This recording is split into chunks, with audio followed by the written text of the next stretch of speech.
Bienvenidos a este video en el cual vamos a hablar acerca de la beta-oxidación de los ácidos grasos.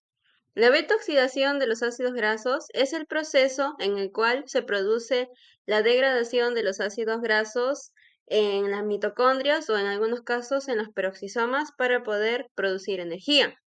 Durante este proceso, los ácidos grasos se descomponen en moléculas más pequeñas de acetilcoenzima A, las cuales van a ingresar posteriormente al ciclo de Krebs para poder producir ATP. Cada ciclo de la beta-oxidación va a constar de 4 pasos importantes. La oxidación por deshidrogenación es el primer paso. Posteriormente le sigue la hidratación, luego otra oxidación por deshidrogenación y por último la ruptura de la molécula o también llamada escisión. El primer paso de la beta-oxidación de los ácidos grasos es la oxidación por deshidrogenación.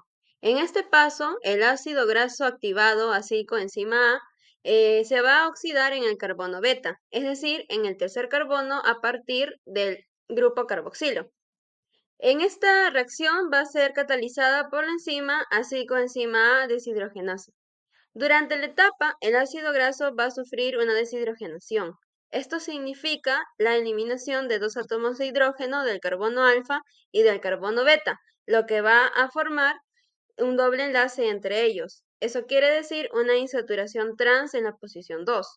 Este proceso va a generar un compuesto llamado enoil-CoA y al mismo tiempo va a producir la reducción de una molécula FAT a una molécula FAT-H2.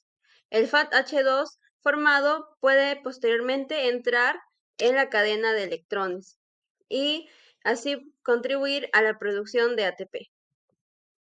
En resumen, en este paso va a actuar la enzima acetilcoenzima deshidrogenasa. Como producto se va a formar el enoil-CoA y como cofactor el FAT que va a ser reducido a FAT-H2. Durante este paso, la enzima enoil-CoA hidratasa cataliza la adición de una molécula de agua al doble enlace de enoil-CoA. Esto convierte el enoil-CoA en L3-hidroxiacil-CoA. Este proceso es crucial porque prepara la molécula para la siguiente etapa de oxidación, facilitando la continuación del ciclo de beta-oxidación para la producción de energía en forma de ATP. En este paso, la enzima L3-hidroxiacil-CoA deshidrogenasa cataliza la oxidación del L3-hidroxiacil-CoA a 3-cetoacil-CoA. Durante esta reacción, el cofactor NAD+ se reduce a NADH. Este NADH se utilizará posteriormente en la cadena de transporte de electrones para producir ATP, que es la principal fuente de energía para la célula. La enzima beta-cetotiolasa cataliza la ruptura de 3-cetoacil-CoA mediante la adición de una molécula coenzima A, CoASH. Esto produce una molécula de acetil-CoA y un acil-CoA acortado en 2 carbonos.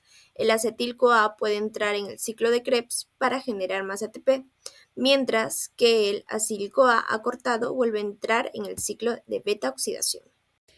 Como sabemos, la beta-oxidación es un proceso esencial en el metabolismo de ácidos grasos. Este proceso ocurre en las mitocondrias y tiene como objetivo el descomponer precisamente los ácidos grasos para producir energía. En estas diapositivas se va a hablar acerca del balance energético, lo que representa la cantidad total de energía que se obtiene a partir de este proceso. Todo comienza con el ácido esteárico, el cual es activado en el citosol y convertido en estearil-CoA, en un proceso que consume 2 moléculas de ATP. Una vez el ácido esteárico se activa al unirse con la coenzima A formando estearil-CoA, es transportado a la matriz mitocondrial, donde inicia el propiamente dicho proceso de beta-oxidación. En este proceso, cada vuelta del ciclo se liberan 2 carbonos en forma de acetil-CoA, una molécula muy importante para el ciclo de Krebs, el cual vamos a hablar más tarde.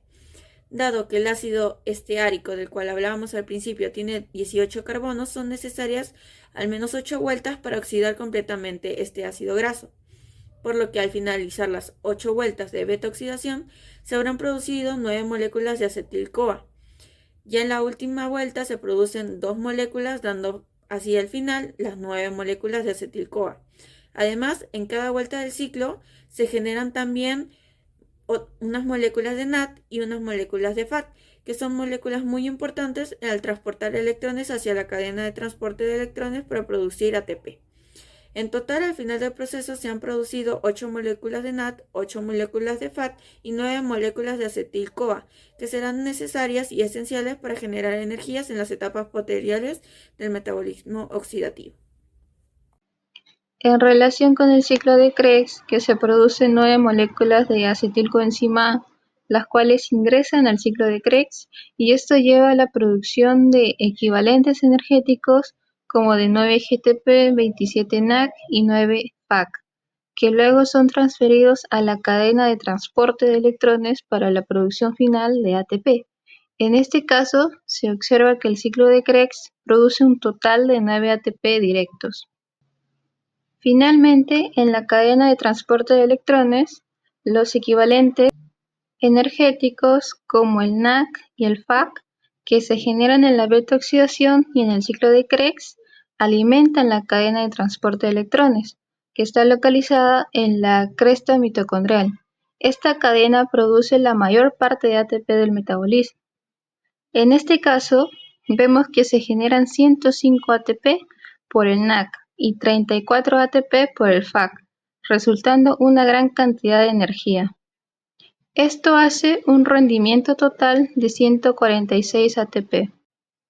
En conclusión, la beta-oxidación de los ácidos grasos es un proceso importante para la obtención de energía, especialmente en situaciones donde el cuerpo recurre a sus reservas de grasa, como durante el ayuno prolongado o el ejercicio intenso, a través de la degradación de los ácidos grasos en acetilcoenzima A, que luego entra al ciclo del Krebs y a la cadena de transporte de electrones, se produce una cantidad significativa de ATP.